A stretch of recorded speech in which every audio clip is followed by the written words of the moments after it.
Yeah, like 17 different tech things, but mostly, one thing I figured out after I told you the story of the, it recorded Spanish and all that kind of stuff. When you recorded it, it records it instantly. So when you give people the Zoom link, they can add Spanish English on the bottom. Any chat is live, but the links work. It's not just a video of the Zoom, it's an actual, it's a replay the very. So I don't have to do that next time. Yeah.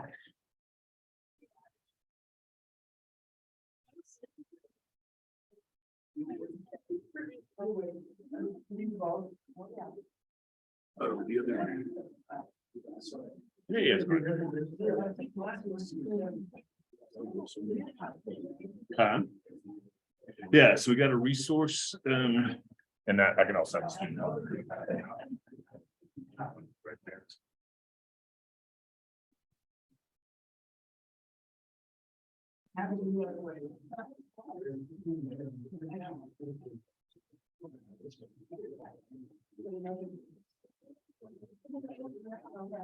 Willow?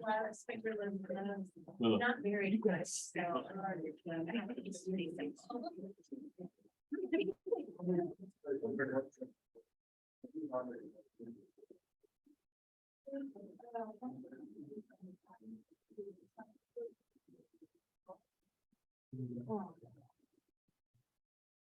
So, yeah, I should get one.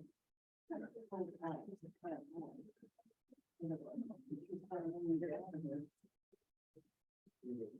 right, we'll get started here in just a second.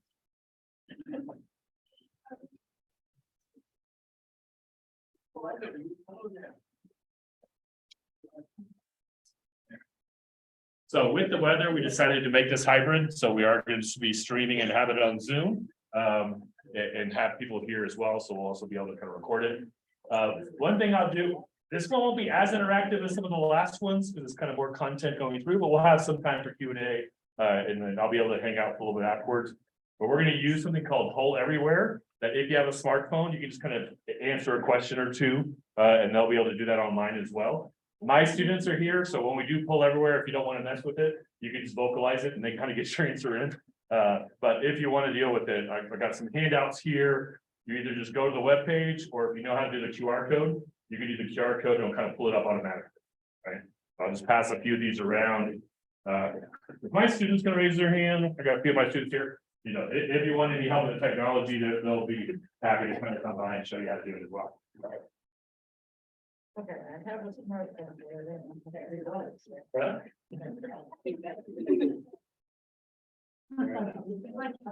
And Liam, I posted the link to the Poll Everywhere. Just repost that again as well. That's just a little bit. If more people come in, yeah, you're gonna see. So, no, that's not any enough. All right, so we're recording, we're streaming.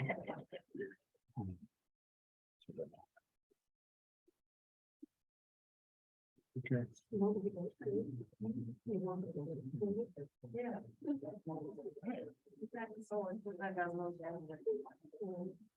So I think we're gonna go ahead and start. We won't do that until in a few minutes, so I'll keep on working on it, but you won't be behind yet. So if you don't know me, my name is Martín Carcasson. I'm a communication studies professor here at CSU and the director of the CSU Center for Public Deliberation.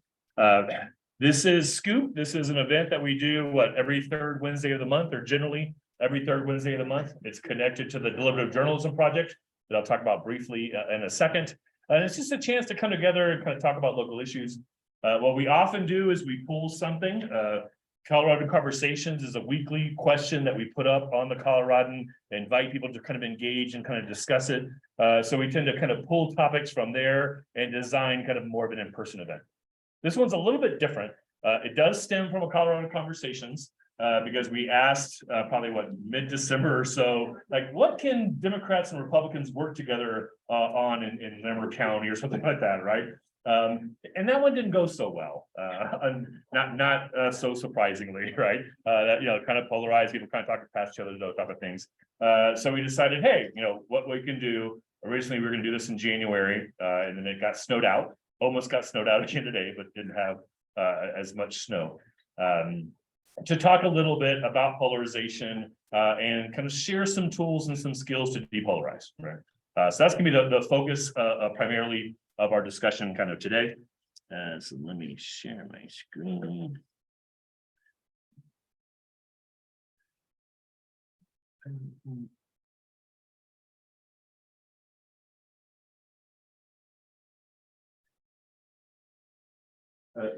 So kind of quick overview of what we're going to do. I'm going to give a really quick introduction to the Deliberative Journalism Project. I'm assuming a lot of y'all have heard. If you haven't, we've got some resources. We just did a really big community update last Thursday. We got a video of that. We've got a resource page talking about that. We got the website up. So if you're interested in deliberative journalism, this is the first time that you've heard about it. I'll give you those resources in a second. And then one of the things that we'd like to do for each of these events is also kind of have a meet your local journalist session, right?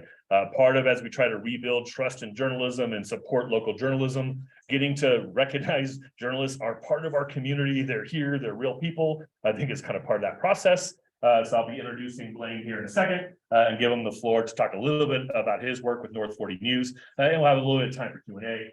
And then we'll go into the main content of going through these tools for bridging political divides. We should be ending around 7:30. I need to pick up my child pretty close by, about a little bit after 8. So I'll hang around for a while. I brought a lot of my books. We've got some library books that you can kind of check out and some other resources. So if you want to hang around afterwards and kind of look about some specific things, some of the things I talk about, if you want to dig deeper into it, I can kind of point you in the right direction. And one thing that we do have here, and we'll post it online too. I just kind of created a 2-page or 2 sides of 1 page resource guide for today's discussion, right? So a lot of the links that I'll talk about and those type of things, you'll be able to kind of follow. I'll also maybe add to this. So if things come up, questions come up, I might kind of add to that. The very bottom of that has the website to get to that electronically. So if you want to go, you can actually QR code it or just type it in. So you want to have access to those. So that's basically all the information I'll be covering today. Kind of gives you links to that, including, I haven't done it yet, but it'll have the link to my PowerPoint and it'll have the link to the video once we have a video, right? So then that'll be just the one place for you to go for all these resources, right? But real quick introduction to the Deliberative Journalism Project. It started fall of 21, so we're a little bit over a year old. It is a collaborative process between a whole bunch of organizations that you see up there. So the Center for Public Deliberation that I direct is kind of the lead organization with it, but started with the Coloradan, the Political Science Department, the Journalism and Media Communication Department at CSU. It got an initial grant to kind of explore how to work together to improve local journalism and to develop what we call deliberative journalism, which is journalism specifically connected to the work that the CBD does, specifically focused on helping us have the tough conversations we need to have to address our shared problems. So really trying to experiment and innovate and see how local journalism can really be this resource to depolarize in some senses, right? So that's the connection to what we're doing today, right? So you see several of those partners, including one of those partners is North 40 News, which we will kind of go to next. One of the initial links on that handout is the link to the video from last Thursday's update that talks about a lot of the initiatives that we're working on. We got student journalists doing a lot of work. We got a webpage with that. We got the Coloradan Conversations kind of project that we're trying to spark and get more and more attention to. We got some work groups that are forming for people that want to kind of dig into some of these topics. I'm starting one on kind of issues of trust and bias in media. If you want to really kind of dig into that and kind of think about that. So if you're interested in all that, happy to talk about that more. I also have my email on the bottom of that page, right? But with that, I'm going to turn it over to Blaine here to talk a little bit about it. So we've got about 10 minutes here for him to talk and then take some Q&A to hear a little bit about North 40 News. And I'll actually walk around and deliver the newspaper. I don't have my bike with me, but Funny he said that, because during the pandemic, I was on my bike tossing newspapers with my kids, and that was actually really fun, really cool to see people coming out of their houses and thanking us for, actually getting the community news out when nobody, could leave their house. Anyway, my name is Blaine Howerton. I'm with North 40 News. I'm the publisher and owner. I've been a journalist for my entire career. I went to CSU, graduated from the journalism department at CSU with a degree in technical journalism back when they had that program going. My specialization is in television. That's most of my career has been in television, working for TV stations all up and down the Rocky Mountain region, from Pueblo to Farmington, New Mexico, up to Salt Lake, and back down in Denver. The last major media organization that I worked for in Denver was Fox 31. I was there for about 12 years and left while I was in management, seeking something different. Number of years later, I actually came up to Fort Collins. My wife at the time had gotten a job at CSU. And so moved the family back up here, and I ran across North 40 News in a pizza shop in Old Town. I hadn't read it in probably 12, 13 years since I had been here. But on that particular edition on the front page was an article from the publisher at the time saying, "I'm done. I can't do it. I'm shutting it down. This is the last edition." And I read that and it just tore my heart out. I mean, even though I hadn't read the publication in a while, it tore my heart out because I knew that it was probably one of the last locally owned publications in this area. Did a little bit of research, and sure enough, it was. So that night I put a presentation together for them based on what I knew in new media and television, and got a hold of him. Never met the guy before, and said, "Hey, I have something for you. It's about your article. I want you to have it, and I have some ideas." So I took it to him and said, "Here it is, PowerPoint presentation. This is how I envision you saving this publication." And he said, "Yeah, well, this is amazing. And I know this will work, but I'm done. I'm retiring. I'm out." He said, "I'm looking for somebody to buy the newspaper." And I said, "Yeah, okay, good luck with that." And he's like, no, like, you don't need to worry about it. Like, I think I want you to buy it." And I was like, definitely not thinking that way. And I said, "My experience is in television. I have Adobe Creative Suite, but I am on the other side of the suite, the video side, not the print. I don't even know how to run the print, software." And he's like, "I will teach you." And I was like, "Okay, well, what's wrong with the newspaper? Like, how much debt is it in? Legal trouble? Like, what's the deal?" And "There's no debt. Here's the deal. I will give you North 40 News because I want it to survive." And at that point, I was still very hesitant, and I had to think about it, call my business attorney, and all of that. And the bottom line is he gave me North 40 News so it would survive 6 years ago. And he did everything that he said. He taught me how I could transition into print. All my friends said I was nuts. My wife at the time said I was nuts because I was essentially in the journalism world, in their view, going backwards. That print was dying, that it wouldn't exist soon. And I just told them, I feel like it's my duty, something I have to do, no matter what. So my entire career has now been into North 40 News, keeping it alive. obviously, we've done that. And the exciting part is over the last 5 years, we've transitioned it from being a tiny little newspaper based in Wellington in a coffee shop's closet, to moving it to Fort Collins, taking it from a circulation of 5,000 a month to about 40,000 a month. So you can look, you can see what kind of growth, is involved in that.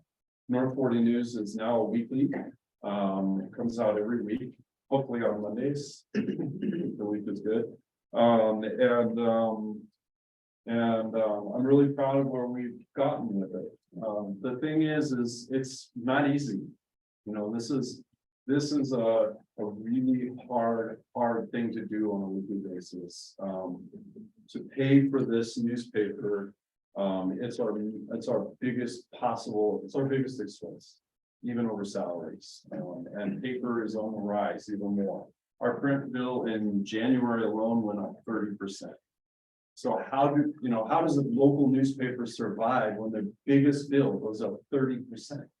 And in this paper in particular is a free circulation review. So we're giving it away. You might say, well, the advertising was supplemented. Maybe, depends on the month. So it's a struggle, to be honest with you, every month.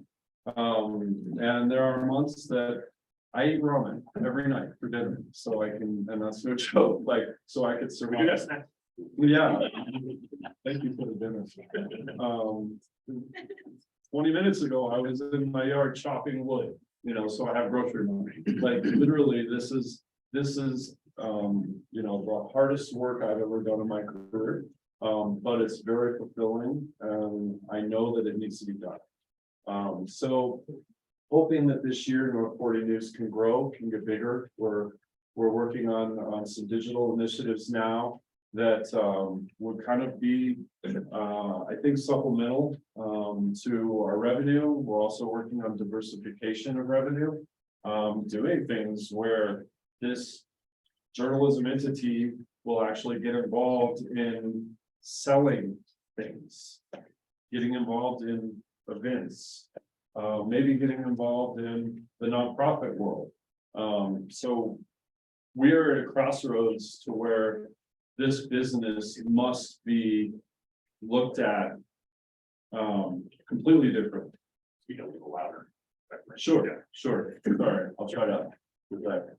I'm a writer now, so. So yeah, I'm just trying really hard to look at it in a different way, and still do what we need to do, and that's journalism. Great content, great local content. So I guess I'll kind of go from there. Are there any questions that you all might have? Ooh, thank you. Yes. Maybe for a question or two. Yeah. Yeah, John. Yeah, Go ahead. Blaine, can you tell us about your campaign, or did you already talk about that to get more into sustainable model? You're reaching out, you've got a group that's meeting and all that. Yes. Thank you for reading the North 40 News. Getting a paid subscriber. Oh, awesome. Thank you. We've got a couple of subscribers. Yes, awesome. Thank you so much. Yeah, so quite recently, within the last month and a half, I've called on our strongest supporters, our readers, to get involved. And it's a call that happens every Monday that we call the Builder Call. And the idea is to get our community involved in what North 40 News is doing. And it's an open forum. The Zoom or the Google Meet is in the newspaper, printed and published every single week. And anyone is invited. So thank you for doing that, for mentioning that, because anyone in here is absolutely welcome to provide your input, your feedback, ways that we can build a sustainable model, to run the newspaper and keep it alive. The goal isn't to just keep it alive this year or next. I want it to survive for multiple generations. Because this community, not just Fort Collins, but the communities around northern Colorado need it. They need local journalism. And it's very important, not just to me, but to everyone. Okay, thank you, Wayne. Appreciate your time coming today. Hopefully get a few more subscribers, or, at least readers that are kind of engaging your work and sharing your work. Part of what we're doing, the Deliberative Journalism Project, this is part of the hub. Ginny Fisher's in the room, who's a journalism instructor that we're kind of working with. Part of the event on last Thursday was launching the hub, which is be a local place that we're focusing on news. We're going to be publishing some of her student journalism that's to be focused on local, but then also kind of connecting people to stories from North 40, stories from the radio stations, stories from the Coloradan about local issues. So we're going to try to build that up as kind of a place that you can go to kind of connect to local issues from lots of different perspectives. Yeah. All right, so now we're gonna looks like people already started doing this, right? So this is the poll everywhere. We're gonna start with just a question to get some interaction. Again, if you're not on there, you can vocalize it, and I've got my students can kind of add your word to this. But we're starting with this question: what word? We'll do one word at a time because it's like a word cloud, right? The more people that say the same word, it gets bigger, right? But you can do multiple words if you got additional adjectives you want to throw out there. But what word would you use to describe how you feel about engaging? I got the little thing in the way there. Or does this question or something? Oh, yeah, they're trying. There we go. About trying to engage across political differences. So you see, frustrated and challenging is winning so far, right? We got uncomfortable, we got discouraged, and we do have some positive, encouraging. It's changing a little bit. So intimidated. Other words that people would throw out there in terms of engaging, yeah. Educational, okay, yeah, great. Yeah. Important, yeah, necessary. Any others? Yeah. Opportunities, right? We've got a good, I guess the group that self-select to come here, right? They're the ones that, hey, we want to do this. We know it's important, we know it's difficult, right? And we'll kind of get into why that's so difficult and also why that's so important here, right? So I'm going to spend a few minutes here kind of giving big picture. Polarization is a huge academic topic. There's tons of books written on it. I'm not going to get too far into the weeds here, but give it maybe like a 10-minute kind of big picture overview about polarization, why we're polarized, some of those things. And then we'll start getting into the hands-on tools kind of after that for the rest of the meeting, right? So the first question is, how polarized are we, right? These are just some, I did a quick Google search for polarization in America. These are some of the titles: The Doom Spiral of Pernicious Polarization, Poisoning America. This one, I don't know, I'm not too sure about this one. It says 50% of the people answering a poll at least somewhat agreed that we're going to have civil war in the next several years. 3 out of 10 people say political polarization is the number one issue. I'll show you some statistics that we are unfortunately kind of leading the world in polarization in some senses. I am one of the people, and I've said this in other talks, that I do believe political polarization is probably our number one issue, right, for me. And the reason my argument there is, I think it's going to be really hard for us to take on any other issue that we care about, whatever that issue is for you, if we don't deal with this first. Right. My work as a communication professor and a process designer, the polarization just undermines our trust, undermines our ability to talk to each other, undermines information and facts and knowledge, and then just kind of cuts everything out. Right. So my goal is, if we work on that, at least in our local community, we avoid all that, then we can take on all those issues and we can start moving the needle on these critical issues that we care about. Right. But I know in some ways that's controversial, and we'll get a chance to talk about that, because I know some people say polarization is not what we need to focus on. Here's a couple statistics. So this one is Pew. Every 10 years, Pew Research asks people a couple of questions about what you think about people from the other party, right? Would you be willing to let your children marry someone from the other party? Do you see someone at the other party as kind of a threat to the nation's well-being? You see how that's gone up. You might not be able to see it from the back. The first date is 1994, then 2004, then 2014. And you see how much it's increased, right? They're going to be doing this again next year. I wonder where it'll be next year, right? Probably even doubling even more for the last few years that we've had. This is one indication of it. This is a more recent poll. Both Trump supporters and Biden supporters, about almost 90% of them feel if the other person wins, is right before the election, right? That the nation is in grave danger, right? very concerned about the direction of the country. That's even kind of on both sides. This is an international one from a report. Polarization, it starts in 1950, ends in 2020. You can guess the one that just took off like crazy at the end. That's the United States, right? That purple number by their measure of polarization, that, you know, really the last 15 years, we have shot up to dangerous levels, right?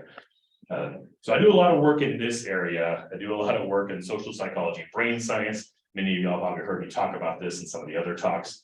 If this is particularly interesting to you, I'm happy to kind of send you deeper videos on this. I'm just going to take a little piece of that talk here. But to answer the question, why are we so polarized? Or do we seem so polarized, is setting up an argument I'll make a little bit later. Basically that we're not nearly as polarized as we think. But the perception of polarization is a powerful thing on its own, right? But I see 5 primary drivers on polarization. So one is human nature, and probably the most important. We are unfortunately wired as humans. We're much more wired for polarization than we are for collaboration or deliberation. We like to see the world through particular lenses. And really all the other drivers in many ways are organizations and institutes that unfortunately kind of bring out the worst in human nature, right? So that's the primary driver. Again, this is a slide from a bigger presentation, but these are some of I did a deep dive into social psychology and brain science to really kind of understand how we tick. And I did it from a process design perspective. In a way, a lot of the work in the CPD is we're designing processes specifically designed to avoid triggering the worst of human nature and hopefully tap into the best of it. But these are the negative aspects of human nature that are pretty strong, pretty natural, pretty easy to trigger, that unfortunately a lot of those other things tend to trigger. So we crave certainty and consistency. Our brains are wired that once we make a decision, our brains want to defend that decision and protect that decision and seek out information to confirm that decision. We're suckers for a good versus evil narrative. We are very much narrative creatures of humans. So we think in terms of story. We remember in terms of story. We organize facts in terms of story.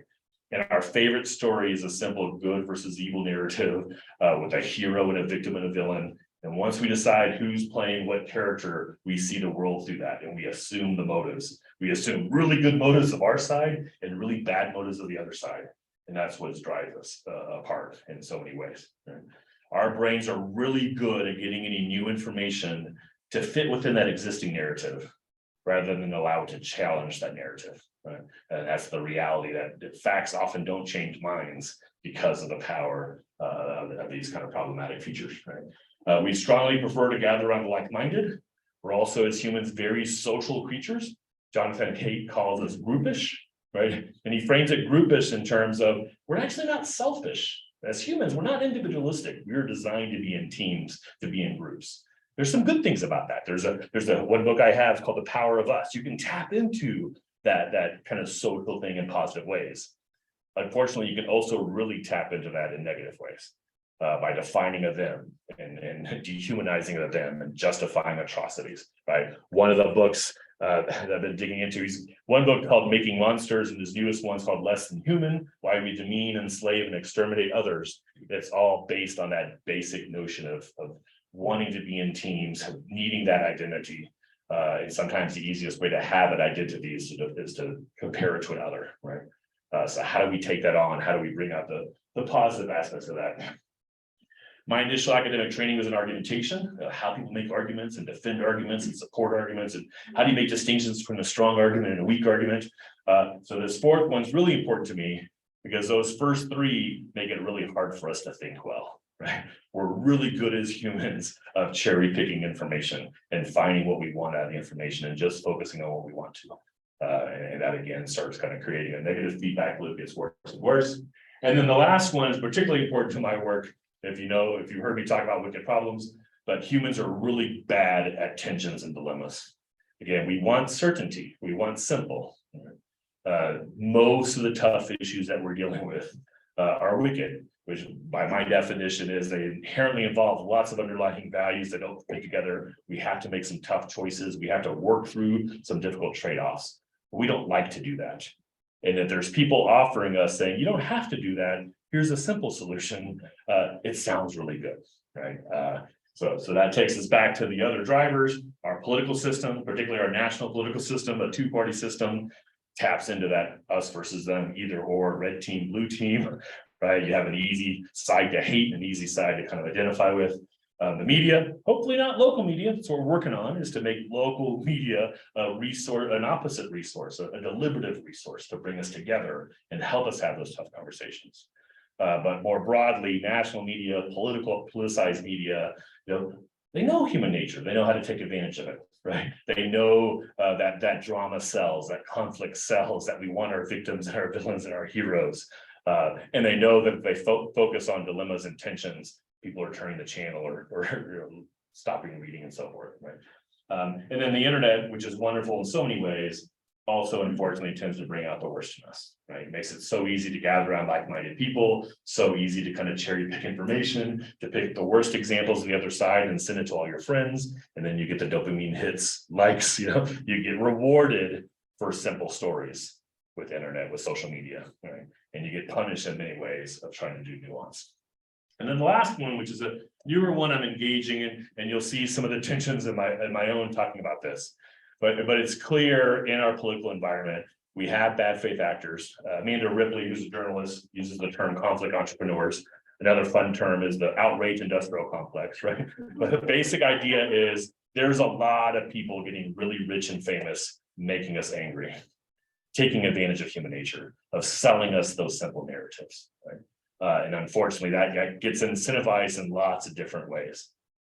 The reason I'm conflicted here is I know from the social psychology that our brains want the bad faith actors, right? They want the people we disagree with to just have bad motives, because then we can dismiss them. Right? So the tension there is I don't like calling people bad faith actors, right? But I also recognize that that's what's happening, right? That they're kind of driving this and driving us apart.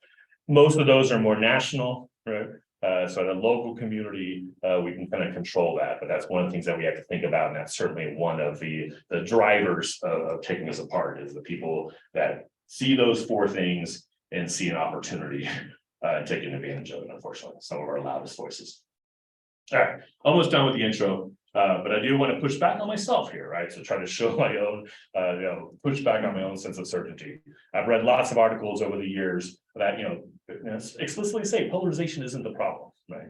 And particularly making the argument that if you blame polarization, you're kind of doing this both sides false equivalency, right? You're not able to call out a bad faith actor, or you're not able to. Some people say no, the problem is the other side of the political realm in some ways, and in certain issues there might be a lot of truth to that, right? So I want to say two things about that. One is, there's reasonable arguments there to say focusing on polarization might be the wrong thing. But the way I focus on polarization, or we're trying to with this project, is not, we're concerned about this toxic polarization, this over-exaggeration, right? This division that we have. But when I try to take on polarization, I'm not wanting to flip to this opposite side where everyone's argument is just as good as everyone else, right? And this false sense of harmony. Or this false sense of civility of like, hey, let's just, let's not rock the boat, let's not be angry. Right?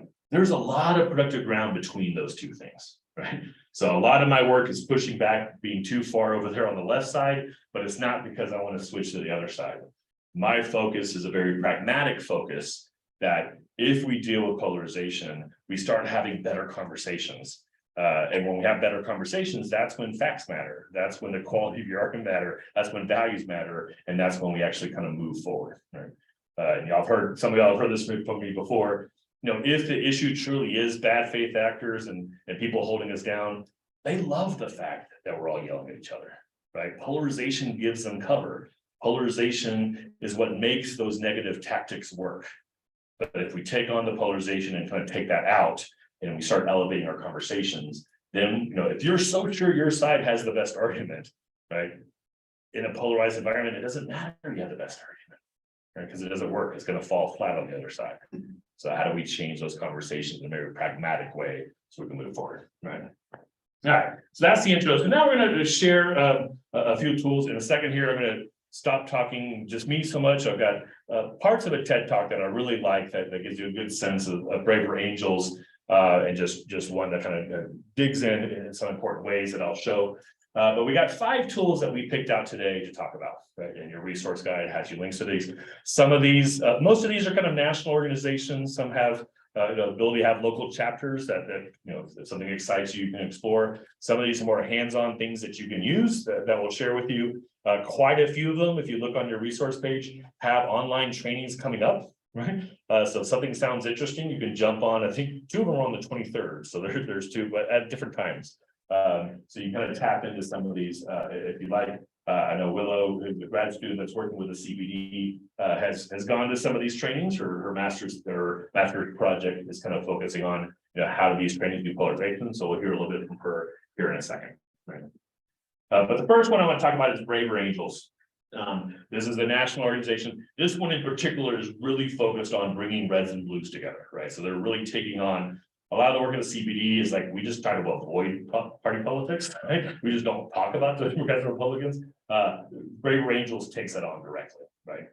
They have a lot of cool things. They have workshops, in-person workshops that they sponsor kind of all over the country. They have online debates. They got one coming up that I think I highlighted. That you can kind of, they have a specific way to do a debate that's kind of much more interesting. That people can have strong opinions, but it's really kind of designed to kind of put more kind of light to something versus just a spectacle debate. And then what we're going to watch here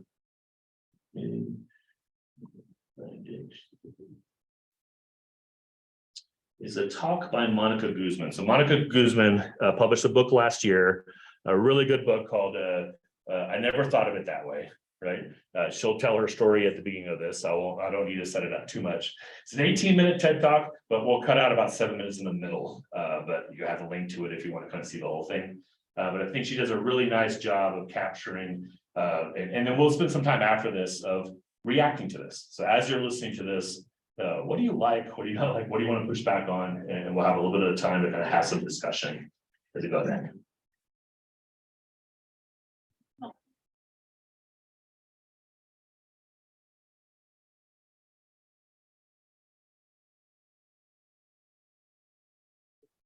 And this, yeah, this one.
All right, so we've got a few minutes here, kind of curious reactions to that. Did you buy her argument? You want to push back on parts of her argument? Anything in particular jump out at you as an aha moment? Any turns of phrases? I used to always. I can't remember her turn of phrase for the end about imagination. See, if you don't, what was it? If you Who's don't- underrepresented in your, yeah, is overrepresented in your imagination.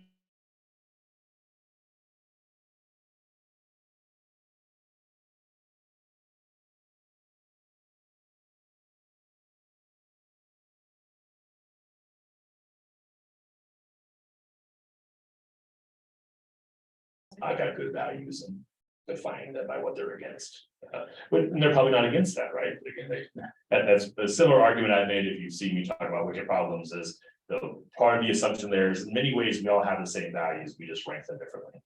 And those rankings matter because individual issues kind of hit different values in different ways.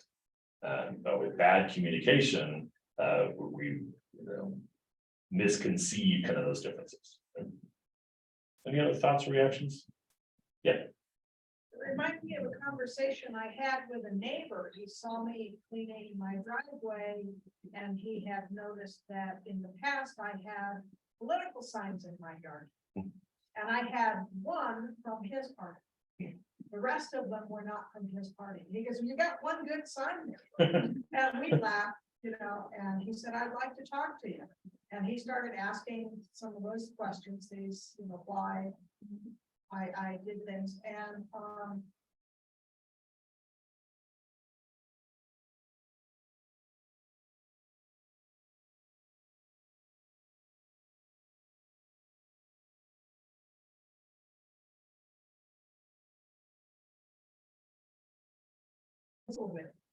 and, and he said, "Well, my wife and I are going to pray for you." And I said something off the top of my head that I think I'm gonna use again. And I said, "I consider that an act of love from you." And I think. And I kind of expected originally that we were gonna have a tussle, and we didn't at all. And that's amazing, and that's part of that us versus them, right? We have so many different ways to connect with each other, and then a lot of ways to differ. And that's part of the bad faith actors are tapping into those things that divide us and trying to kind of get people to focus on that, and that's what a two-party system kind of inherently does, right? There's one story of a friend of mine who runs the Davenport Institute at Pepperdine University, actually ran for Secretary of State in California, did pretty well as a Republican. But he talked about once he was driving down the highway and then someone cut in front of him, right? And his initial reaction was anger. And then he looked at the car and it was a Prius, right? And he starts looking at the bumper stickers and he starts getting kind of madder and madder. And then finally gets to a bumper sticker that's Green Bay Packers. She's like, "Oh, it's a Packer fan. It's a Packer fan, right?" They're not so bad, right? And it's not that we want to disregard the differences to focus. And we'll talk a little bit about this in terms of common ground. A lot of these programs focus on finding the common ground. We're not finding the common ground as the end, right? Finding the common ground is a means to a broader end, right? Like, let's make those connections, let's rehumanize each other. Then we can have the tough conversations about our differences and kind of work through those. But we're not just finding common ground for the sake of common ground, right? That's kind of more of a pragmatic thing, right? But yeah, so Braver Angels again really kind of focuses on the red and blues, really does kind of more, it is more of a traditional bridging institution that does see both sides, right? And lots of useful kind of tools and programming that they have both online and kind of face to face, right? Get back to my PowerPoint here. Oh, I know. Restart the share. There we go. We can share.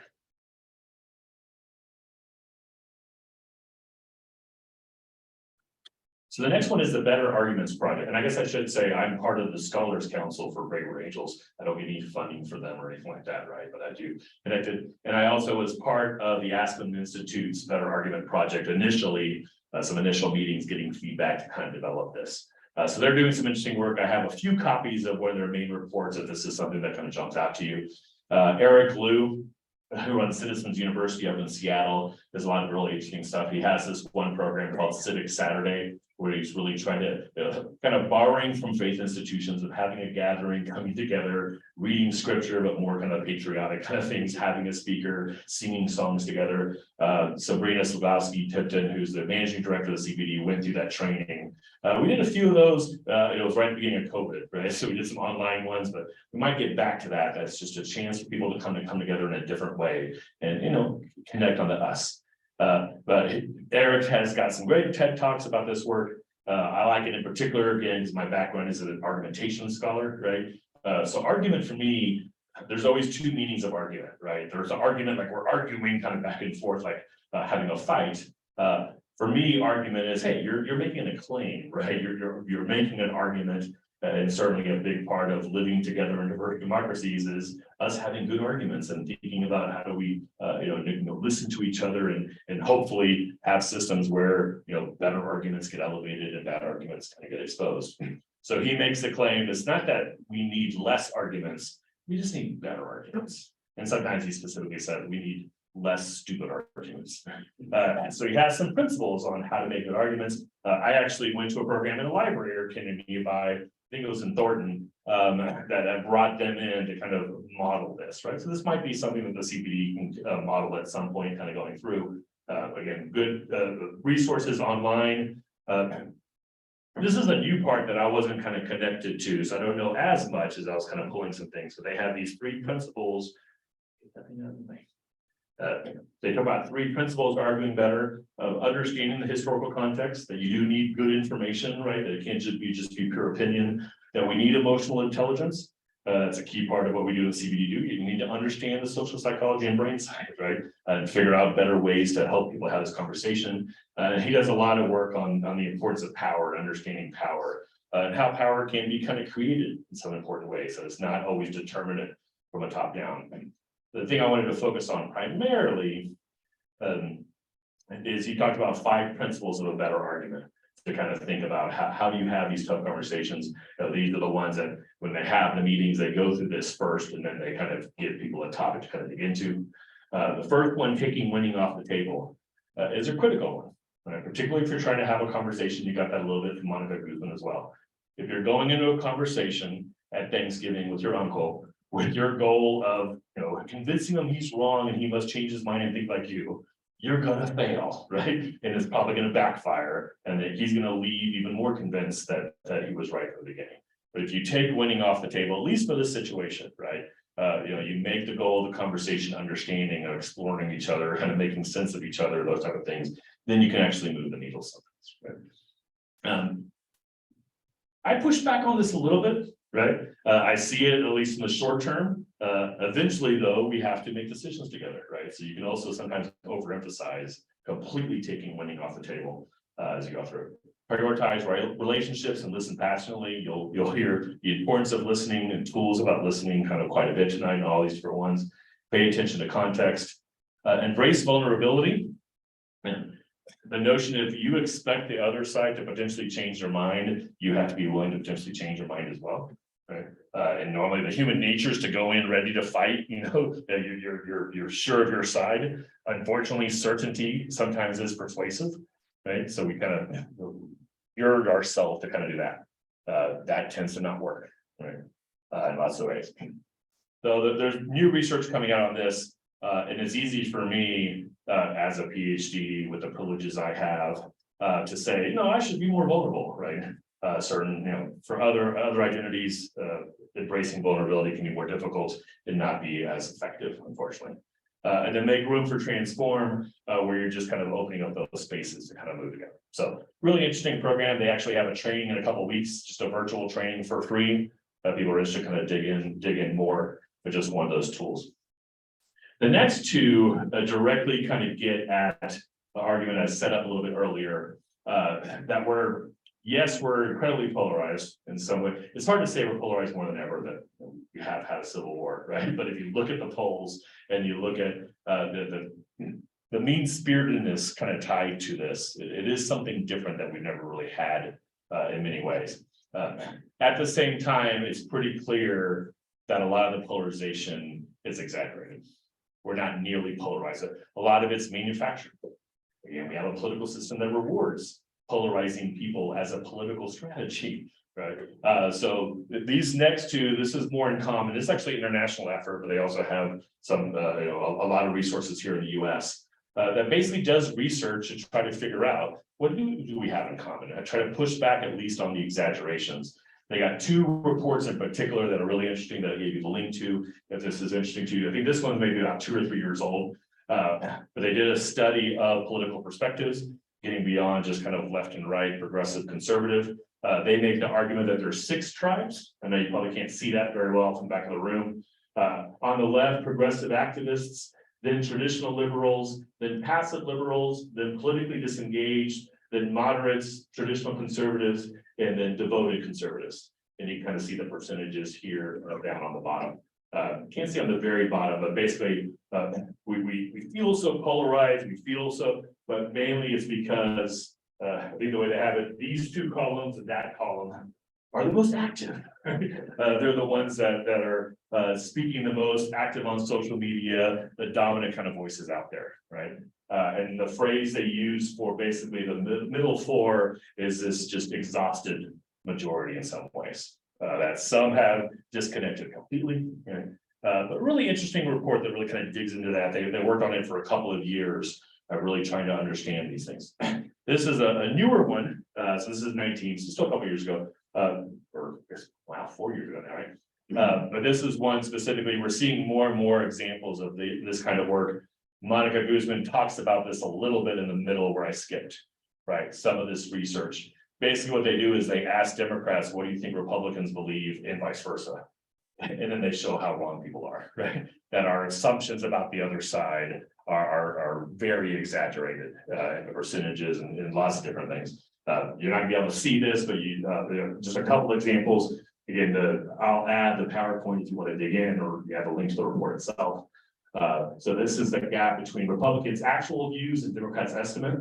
This first one is properly controlled immigration can be good for America. Right, so Democrats believe that Republicans don't believe that, and actually, around 85% of Republicans believe that, right? So a lot of these issues are the gaps. So that's just one chart of the Democrats' perception gap of Republicans, and this is the vice versa, Republicans and Democrats.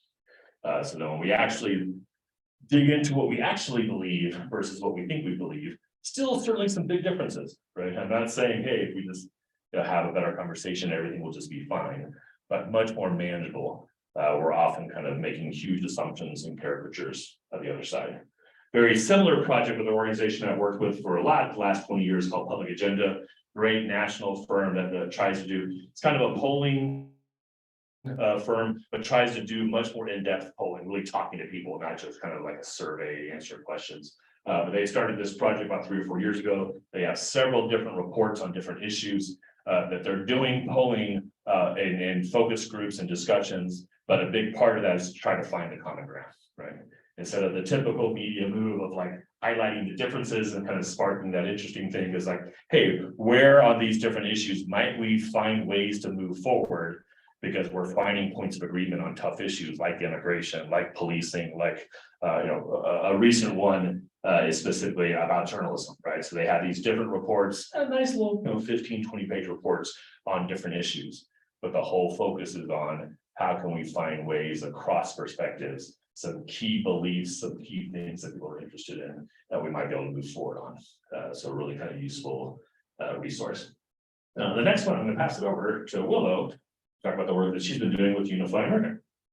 Hello. My name is Willow Paul. I'm the graduate assistant at the Center for Public Deliberation, and I'll be chatting with you all about an organization called Unify America. So Unify America strives to both empower and coach everyday Americans in feeling confident to engage in everyday politics at every level, so local, state, national. And they do this through a 3-phased whole mission. So the first phase is just getting to know your neighbor. So whether it's Joe, the Democrat down the street, or maybe it's Robert, the Republican down the court, just getting to know where people are coming from. So getting to that why in Monica Guzman's TED Talk. So trying to figure out the values and experiences that go into forming why someone holds the beliefs and stances that they do. And then phase 2 really works on building our civic muscles. So this can be done by figuring out how to break confirmation bias, as well as curating our information diet, making sure that it's nice and healthy, because we understand that journalism is hand in hand with healthy democracy. And the last phase of Unified America is going to be getting people together to have conversations and make decisions on the issues that we all face. And this is through citizens' assemblies. But right now, Unify America is in phases 1 and 2. And this is ongoing, open, and free. I reiterate, free, if you're interested. It's called the Unified Challenge. And I'm just going to go over 4 steps to describe what that looks like and how you can sign up if you're interested. So first, you're going to go to Unify's website, and I don't know if you all saw, but on the homepage it says, join the Unified Challenge. You're going to click that lovely button and you're going to input all of your personal information. So your name, your leaning, maybe some times and dates that work best for you. They might ask you about a snack, because they do think snacks are also vital for democracy. No one wants a hungry participant. Now, and we'll take questions in a little bit. Could I ask you to read what's on the board for those of us whose eyes are not too good? Yeah, no worries. And this will be all available online if you want to take a look. I'm essentially just talking through what each bullet point says. But for the second aspect, all you're going to need is a computer. So this could be a laptop or a desktop. Unfortunately, tablets do not work at this time. And the only other thing that you're going to need is a positive attitude and respect for your fellow participants. So after we get past that second step, we can go ahead and take the challenge to have a conversation. So you will be paired with someone in the United States, a fellow American, but the catch is they're going to have a little bit different political meaning than you do. And you'll sit down on this Zoom link and you'll fill out a survey together. So you will go through specific issues that are happening in America and try to find some common ground in the lens of a goal that we can all agree upon. And after that, we move on to the last step, and in my opinion, the most important step, making sure that you give yourself a pat on the back, because these conversations can be very hard. They can be an emotional roller coaster, especially if you have negative experiences in the past. But that's why organizations like Unify America, like Braver Angels, and like the Center for Public Deliberation exist. We want to make sure that we can have those conversations both honestly and respectfully. And out of participants who complete the Unify America Challenge, 96% of folks agree that we should make sure that all Americans have access to high quality, affordable healthcare. And then 94% of participants agree that along with other countries done legally, we should be a haven for those who are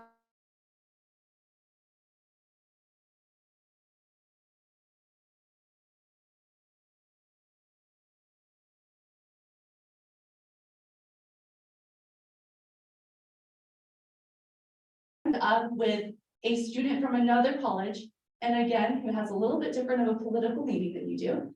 And that will be going on February 28th, March 1st, and March 2nd. So if you're interested, go ahead and check out the resources table up here and we'll get you set up. So, Can you talk a little bit about, because the Colorado just Attorney General, right, is kind of pushing kind of this program, and it's linked to the Scalia, I don't know if we got that one yet.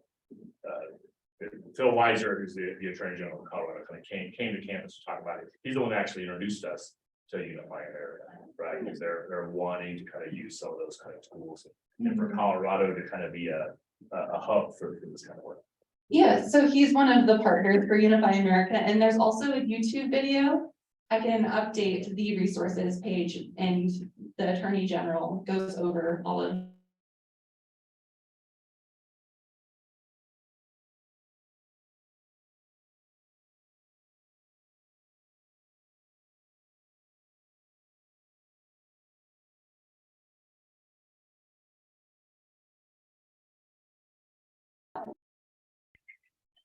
question for Yeah, guys.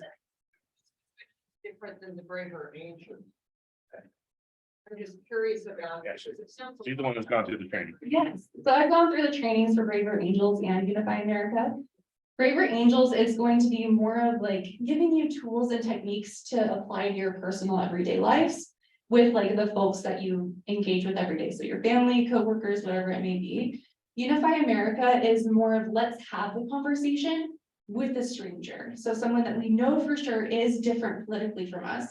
And we're also working towards a common goal. So we're trying to find a goal for America that we can all agree upon for specific issues. So for example, they cover like education, mental health, the criminal justice system. So you'll go through individual issues and find where that middle ground is. Does that answer your question? It does. Awesome. Excuse me. Yeah. Is that done like an online thing or, you Skype somebody or? Yes. whatever? So currently it is only in online formats. I believe they were wanting to shift towards some in person, but that is not quite in the works. So right now it's just over your laptop or desktop, something with both a webcam and a microphone. I know the Braver Angels has both virtual and they actually have a lot of local things, right? So you'll see that this is just the skills training workshops from Braver Angels. And they have quite a few different ones, right? So they have one, I think the one that you went through was like polarization within, right? Yeah, was more like individually, how do you kind of depolarize yourself, right?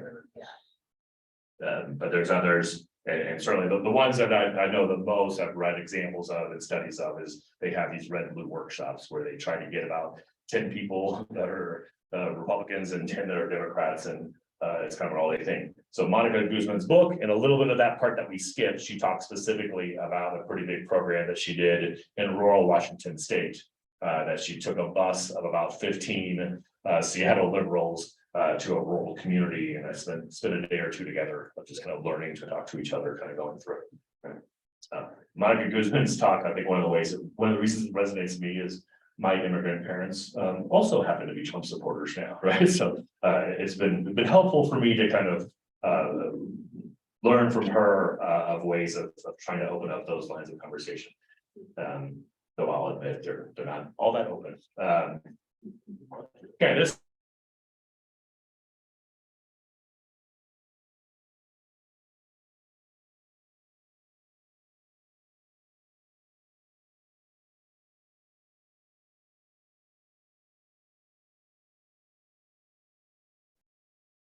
The Tea Party, right, on the right, and then the person who started to move on, which became a pretty powerful kind of political organization for Democrats in a sense. And it was just this realization that polarization is going to tear us apart, and we need to kind of have a tool. This particularly is a tool that you can use by yourself. The whole idea of living room conversations is two friends. Or neighbors or whatever that are willing to tolerate themselves a little bit, that think differently on at least one issue. Right. And then they each invite 2 or 3 friends. So the idea is, you get 6 people in a living room with some coffee and some cookies and so forth, to have a conversation. Right. So they got some, some YouTube to kind of explain kind of how to do it, pretty simple. But the main thing they have, and I got a few examples over here that I'll pass around. They have discussion guides, about 70 of these. Just grab it. It's just a little 2-page discussion guide. Probably about 70% of it is the same.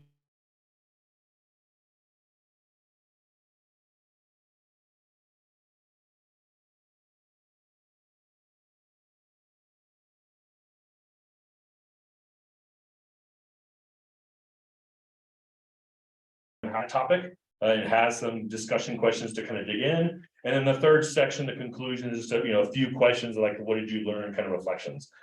We actually ran quite a few of these leading up to COVID for about a year and a half before COVID. We are working with a partnership for age-friendly communities and working with a high school student from Loveland who started an organization called Generation Connect that was passionate about connecting across generations. So what we did about every other month or so, we had this intergenerational conversation. We would pick one of these topics. If you go to their webpage, it's just livingroomconversations.org, and you hit on topics, and I have a link on the resource page. They now probably have over about 100, right?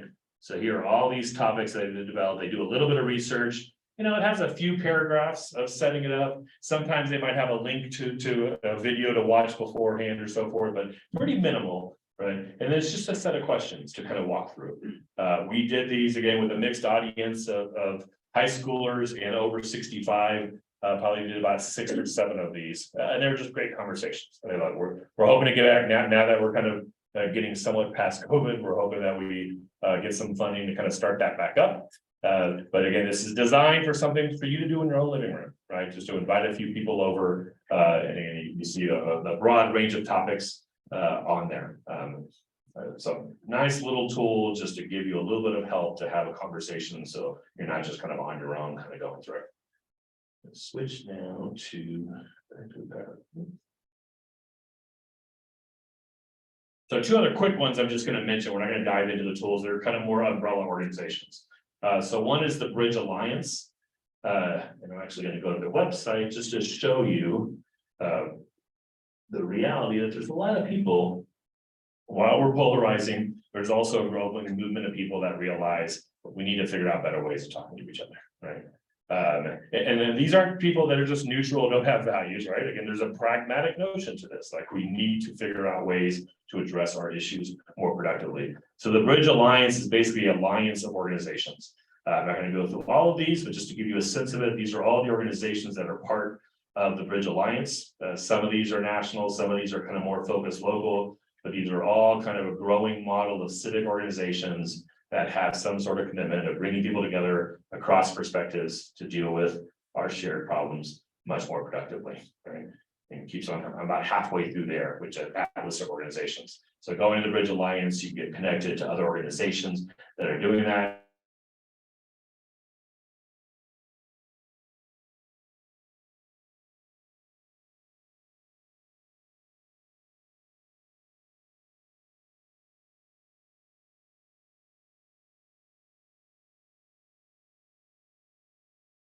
By people, right? You know, it's just people passionate about community, passionate about democracy, passionate about solving problems, but realizing yelling at each other doesn't seem to work very well, right?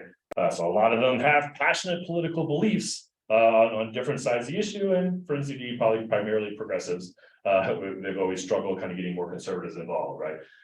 But it's just a whole collection. A lot of them are professionals that have organizations, a lot of them are volunteers. And a lot of them are kind of academics in different kind of levels.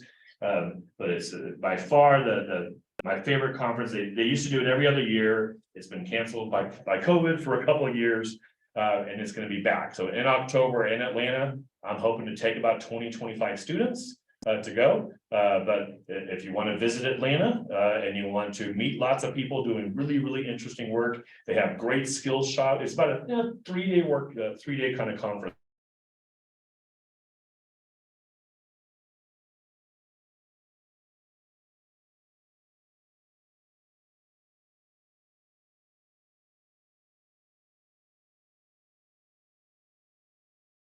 Oh, because I'm doing NCCD. There we go.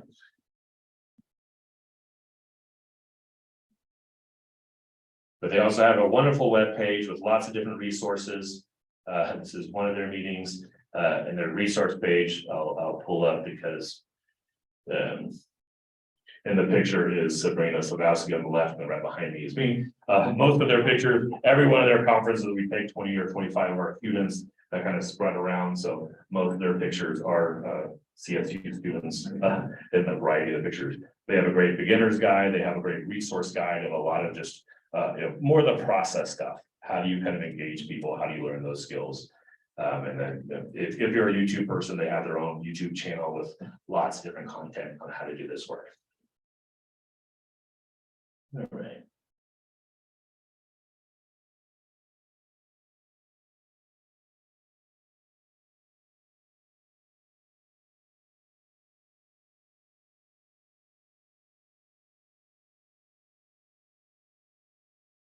That will connect to a lot of these things that we have here. I did cut and paste this chart onto the back of the resource guide. So if it's too hard to see it up here, you do have that in front of you. But these are just some final thoughts that I had as we kind of think about building the skills that we need to address these divides, to address polarization, to come together to deal with our issues.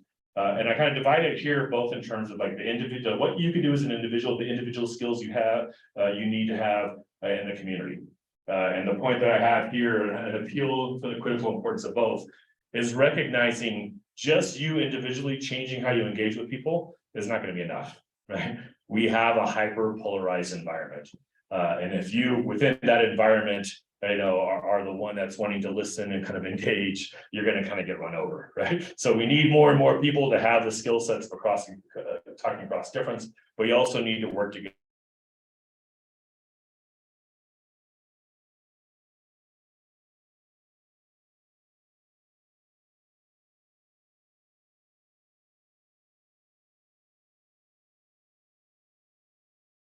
Conversations, you kind of be that resource. So I'll just do these quick and just open it up conversation. So the first is develop more intellectual humility and curiosity. The more there's assuming you already have some, right? Maybe some of y'all more than others, but to work against how your brain is wired, right?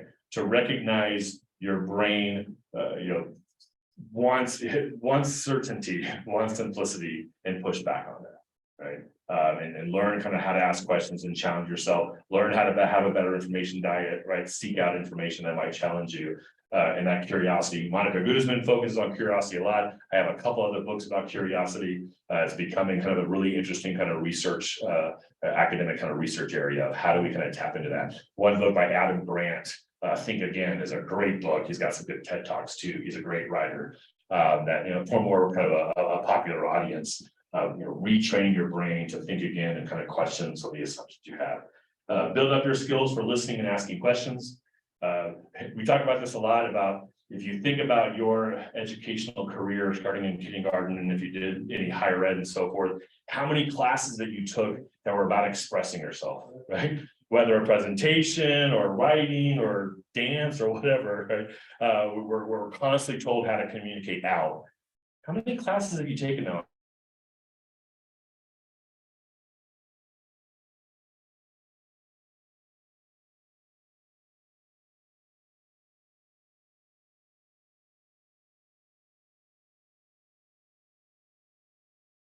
Are huge skills that democracy needs. So how do you build those up? Some of the books I have are certainly kind of focused on that. Focus on elevating the conversation, not just winning the argument. You've heard that in different ways, right? But your role, we need more and more people that are pseudo facilitators, right? That part of their job, when you're having an argument, when you're at a public meeting, when you're dealing with an issue, your only goal isn't to win, to convince people that you have the solution.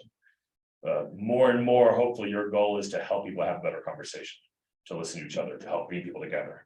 The leadership skill we most need in the 21st century is the ability to bring people together across perspectives. So how do we start building that? And how do we identify leaders that have that and elect them? And then last, seek out common ground, but also learn how to kind of identify and work through tensions. That last part of our brains don't want tensions. Most of our issues deal with that. Learning how to deal with tensions and dilemmas. It's a lot of my work. I got several books there about kind of identifying polarities and working through that and seeing the world as tensions to negotiate, and how that opens up space for us to have better conversations. And on the community side, this is pretty broad, but overall, how do we build capacity for better conversations? There's a lot of capacity already for bad conversations. Right? There's a lot of support for that. I always, every election, I look at how many millions and millions and millions of dollars were spent on the election, right? For ads and so forth on this kind of adversarial political system. And certainly there's good reasons for some of that. So, but I always like, man, if these organizations that I just shared with you had like 1% of that funding, right? How much of an impact they make? How much could we kind of change how we talk about some of these tough issues? So support bridging institutions, organizations designed to bring people together. We actually started with North 40 and we kind of ended with North 40. I wrote an article that I have copies up here for North 40 about a year or so ago about the importance of bridging institutions. At the time, I was working with the Community Foundation in Northern Colorado that sees themselves as a convener, as a bridging institution. I do a lot of work with PAFC, which I think is a great example of a bridging institution, bringing people together to really focus on that issue. PAFC, the Partnership for Age-Friendly Communities.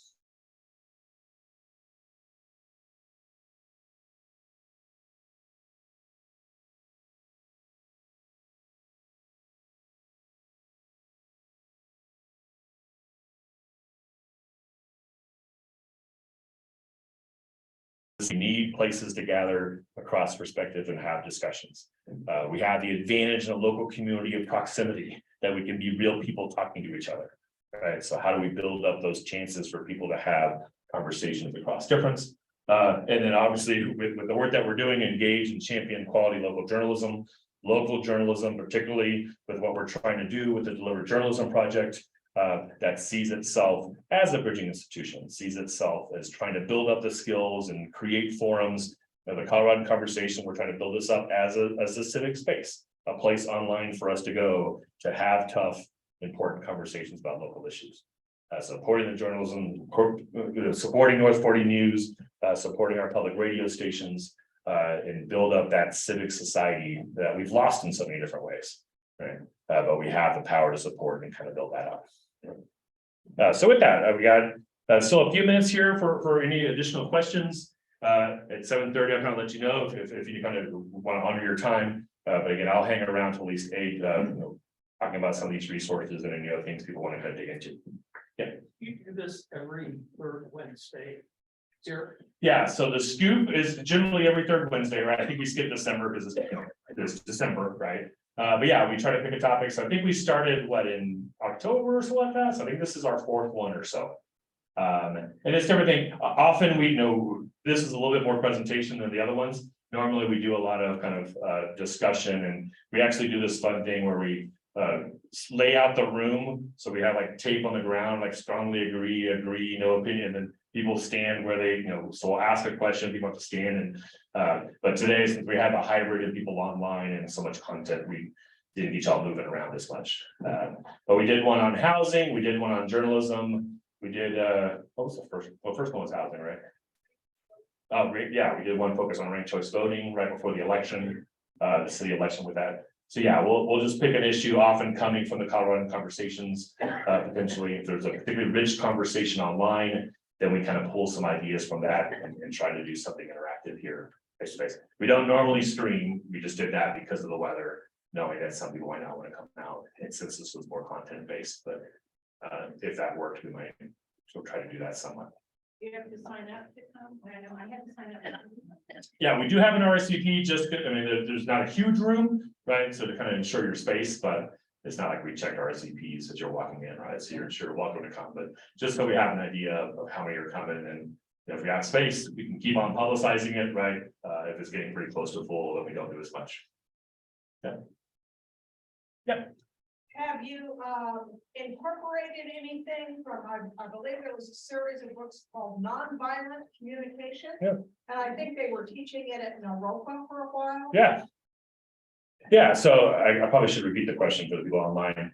So asking if we've incorporated nonviolent communication. I've had a little bit of exposure to that. It's certainly something we teach in communication studies classes. So probably indirectly I've used some of that stuff. I don't think I specifically kind of dig into it, right? That's one of those things I should probably kind of get back to, but certainly within that broader class of the skills that we're talking about and building that up. I know conflict management classes will typically, Rosenberg, I think is the main, is the main kind of author that does a lot of work on nonviolent communication. Yeah, Commissioner Faust. Oh yeah, your hand is there. Yeah. Could you speak a little bit more about listening? One of the things that I've learned, I've been exposed to is this idea of compassionate listening from the heart. And one of the foundations of that is to do our best to set aside our biases. I wonder if you could speak about any tips on setting aside our biases so we can listen with curiosity and listen in a compassionate way. Yeah, thank you. So asking a question about talk a little bit more about listening and some different kind of forms of listening. We had We hired a professor about 4 or 5 years ago to help with the CPD, who's a listening expert. She actually does, tons of research on listening across cultures and different cultures, and so she would give these great talks. Unfortunately, School of Mines hired her away, so she's up at the School of Mines. She wanted to get back to the mountains. She was a mountain girl, so got out there. But she's done some, so training our students to think about this. If you've been to a CPD event, we have a basic set of ground rules that we use in CPD, and one of them is listen to understand, right? And we have another one that's related, which it's okay to disagree, but do so with curiosity, not hostility. And for me, it goes back to that pragmatism. If you're really trying to convince someone that they're wrong, right? Not listening to them and telling them how they're wrong doesn't work. I can tell you for sure from the research, right? But actually listening to them, seeing what they think is important, taking that seriously, paraphrasing, repeating what you're hearing from them and giving them that respect. Another big aspect of human nature that I don't have listed on there is this concept of reciprocity. Humans very much, if you do so, people want to kind of pay that back. So if someone is really listening to you, you're going to want to listen to them, and it kind of creates a different environment. And we certainly see that, part of the design of CPD is the students are trained to be pretty good listeners, right? So you at least have one person at the table that their job is to really listen and to paraphrase and to make sure they understand and ask good follow-up questions. But the really cool thing about watching these events of the CPD and having conversations with my students is how quickly the other participants pick up those skills. Right, maybe the first 30 minutes, the student's the one doing the follow, but then by the end of it, the participants are doing that. Tell me a little bit more about that. Why is that so important to you? So that notion of trying to listen to understand versus listen for the flaw, right? Or there's one quote from a New York governor I've used for years of like, listening in the United States is a competitive exercise in which the first person to take a breath is deemed the listener. Right. So we're just listening, waiting for them to breathe so we can take over. Right. And that might make you feel better about yourself. Your friend that agrees with you might kind of cheer you on. You're not doing much. Right. So, yes, they might be wrong, but if you actually want to move the needle and change their perspective, you have to listen to them, take them seriously to open up that space. The research shows facts don't change minds when we're polarized. What changes minds is a genuine conversation with someone that you've developed some sort of trust and relationship with. So that's what we need to do more and more is provide opportunities for us to have these kind of conversations. And that's what's going to move the needle on issues. That's when people are going to have their aha moments and have the shift in thinking. Another question or two? I Yeah. don't have a question, I just going to comment on the TED talk about how one thing that stuck with me, and I've been thinking about the whole time, is what was the basis of my beliefs, my political beliefs and the foundation of that. And I'm going back in my history thinking, where are some of the stuff that I believe in start, and then, and I like a rusted bolt that I can't take loose and hear the other side, or can I not, be persuaded to change my beliefs, and when it's interesting. I thought that was a really good thing to think about. Yeah, I mean, that's certainly one of the things we train our students, right? When someone has a strong position on something, tell us a little bit more. How did you arrive at that, right? Because normally when you hear that backstory, my argument, I've been doing this for 20 years on some tough issues. Most people are pretty reasonable when you give them kind of a pretty good situation and environment, right? So as polarized as we are, as angry as we are, kind of online and so forth, right? I always tell my students when we're training them, the new students, we've got 700 new students kind of in the room, they're a little bit nervous about like, what happens if someone gets really angry or starts screaming or so forth. We just figured it out because I was putting everything together for my report. The CBD has run 503 events, right, since 2006. Normally what we do is, I have lots of students that are trained, so 100 people show up and we split them up into small groups and we have 2 students at every table. I'm never at a table because I need to be walking around and I do the large group kind of stuff. And if someone starts screaming at one of my students, then I'll walk over there, right? And I just kind of walk around, just make eye contact, right? So I can tell if the student is like, don't leave, let's stay here for a little bit. I've literally had to step in to help a student like 3 times in 500 events. Because when you put, you have the ground rules, you have the environment, you have all the bells and whistles that we do, creating an environment. most people can have those tough conversations, right? And I think that's gonna lead to a lot more people changing their minds and us finding better ways of doing things, right? Versus the alternative. Got a question online. Okay. Is there a way to make a career out of this that pays enough to live? Is there a way to make a career out of this that pays enough to live? Yes, right? And I certainly have, former students who have, are working for different, Colorado Civic Canopy is an organization in Denver that does this kind of work that one of my students is, one of the former students is kind of working over there. More and more universities, if you want to get a PhD, you can go the route I did. It took a while, right? Did schooling for quite a bit. But yeah, there's more and more recognition from organizations of the importance of facilitation and having a process person who's designed to do that. We did it for free for the CBD for the first 10 years or so. It was just one class that I was teaching. It got so big, we got asked to do so many things that we finally switched to a fee for service model because we needed, we have one full-time staff person now. And people have been hiring the CBD, right? So there's more and more recognition of having a professional that helps you have this conversation. It's part of it. So that's kind of creating career paths. One thing I'm hoping to do long-term, every city, every county, every school district has communication specialists. Most of those are trained as PR specialists. They're trained in messaging, right? They're not trained in process. They're not trained in how to bring people together. I think the next generation of that position is going to be, that needs both skill sets. They need the PR, but they also need the public participation, the engagement, the conflict management. So that some of the work I'm doing with the CSU's MPPA program, it's kind of, how do we build that up in a way? So yeah, and NCDD has one of their listservs for like jobs, like people. There are lots of people that volunteer to do this, and so it is a little bit harder to have a full-time career with it. But I think we're seeing that more and more. Yeah. Mediation, professional mediator. Yep.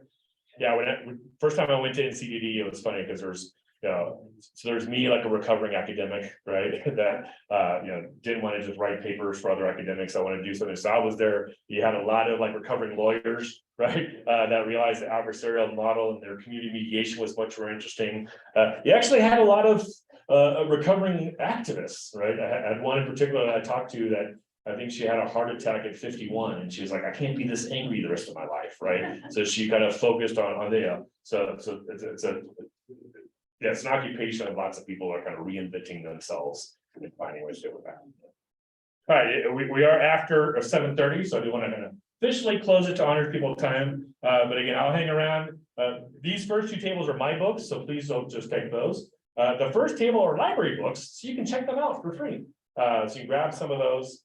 But I'm happy to kind of tell you about these books and exactly what I do, take pictures of books and digging in. I can't say I've read every single one of them, but I've read most of them, and the other ones I'm hoping to read soon. Okay? So thank you again for your time, and I hope to see you again at our student events.